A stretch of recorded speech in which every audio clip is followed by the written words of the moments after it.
حضرت موسیٰ علیہ السلام کے واقعہ کے ساتھ جی ناظرین، قارون حضرت موسیٰ علیہ السلام کے چچا یسہر کا بیٹا تھا۔ بہت ہی شکیل اور خوبصورت آدمی تھا، اسی لیے لوگ اس کے حسن و جمال سے متاثر ہو کر اس کو منور کہا کرتے تھے۔ اس کے ساتھ ساتھ اس میں یہ کمال بھی تھا کہ وہ بنی اسرائیل میں تورات کا بہت بڑا عالم اور بہت ملنسار و با اخلاق انسان تھا، اور لوگ اس کا بہت ہی ادب و احترام کرتے تھے۔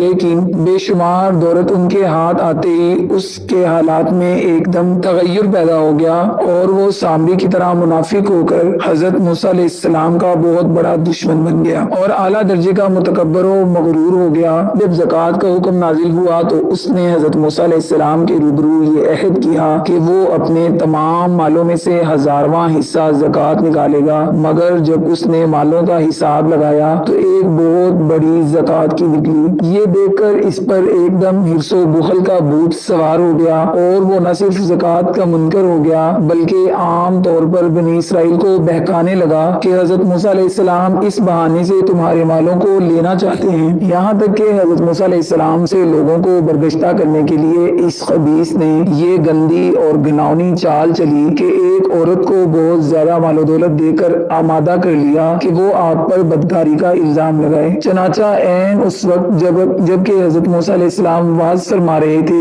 قارون نے آپ کو ٹوکا کہ فلاں عورت سے آپ نے بدکاری کی ہے۔ حضرت موسیٰ علیہ السلام نے فرمایا کہ اس عورت کو میرے سامنے لاؤ۔ چنانچہ وہ عورت بلائی گئی تو حضرت موسیٰ علیہ السلام نے فرمایا کہ اے عورت، اس اللہ کی قسم جس نے بنی اسرائیل کے لیے دریا کو پھاڑ دیا اور عافیت و سلامتی کے ساتھ دریا کے پار کرا کر فرعون سے نجات دی، سچ سچ کہہ دے کہ واقعہ کیا ہے۔ حضرت موسیٰ علیہ السلام کے جلال سے عورت سہم کر کانپنے لگی، اور اس نے مجمع عام میں صاف صاف کہہ دیا کہ اے اللہ کے نبی، مجھ کو قارون نے کثیر دولت دے کر آپ پر بہتان لگانے کے لیے آمادہ کیا ہے۔ اس وقت حضرت موسیٰ علیہ السلام آبدیدہ ہو کر سجدہ شکر میں گر پڑے، اور بحالت سجدہ آپ نے یہ دعا مانگی کہ یا اللہ، قارون پر اپنا قہر و غضب نازل فرما دے۔ پھر آپ نے مجمع سے فرمایا کہ جو قارون کا ساتھی ہے وہ قارون کے ساتھ ٹھہرا رہے، اور جو میرا ساتھی ہو وہ قارون سے جدا ہو جائے۔ چنانچہ 2 خبیثوں کے سوا تمام بنی اسرائیل قارون سے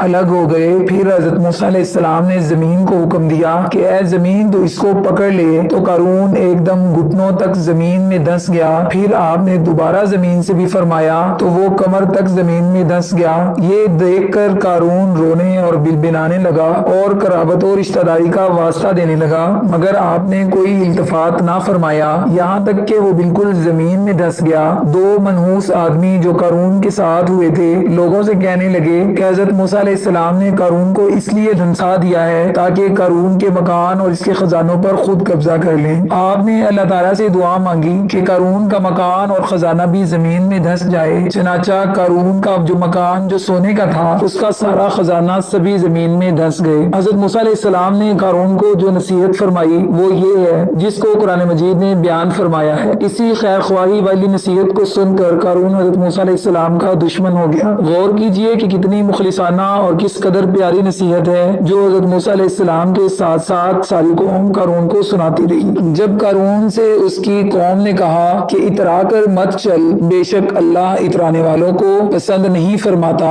اور جو مال اللہ نے تجھے دیا ہے اس سے آخرت کا گھر طلب کر، اور دنیا میں اپنا حصہ نہ بھول، اور احسان کر جیسا کہ اللہ نے تجھ پر احسان فرمایا ہے، اور زمین میں فساد مت تلاش کر۔ ناظرین، قارون نے اپنے مال کے گھمنڈ میں اس مخلصانہ نصیحت کو ٹھکرا دیا اور خوب بن سنور کر تکبر و غرور سے اتراتا ہوا قوم کے سامنے آیا اور حضرت موسیٰ علیہ السلام کی بدگوئی اور ایذا رسانی کرنے لگا۔ اس کا نتیجہ کیا ہوا، اس کو قرآن کی زبان سے سنیے، اور خدا اس قاہرانہ گرفت پر خوف الہی سے تھراتے رہیے۔ اللہ اکبر۔ قارون زمین میں دھنس گیا۔ ترجمہ: تو ہم نے اس کو اس کے گھر کو زمین میں دھنسا دیا تو اس کے پاس کوئی جماعت نہ تھی اللہ کے عذاب سے بچانے میں اس کی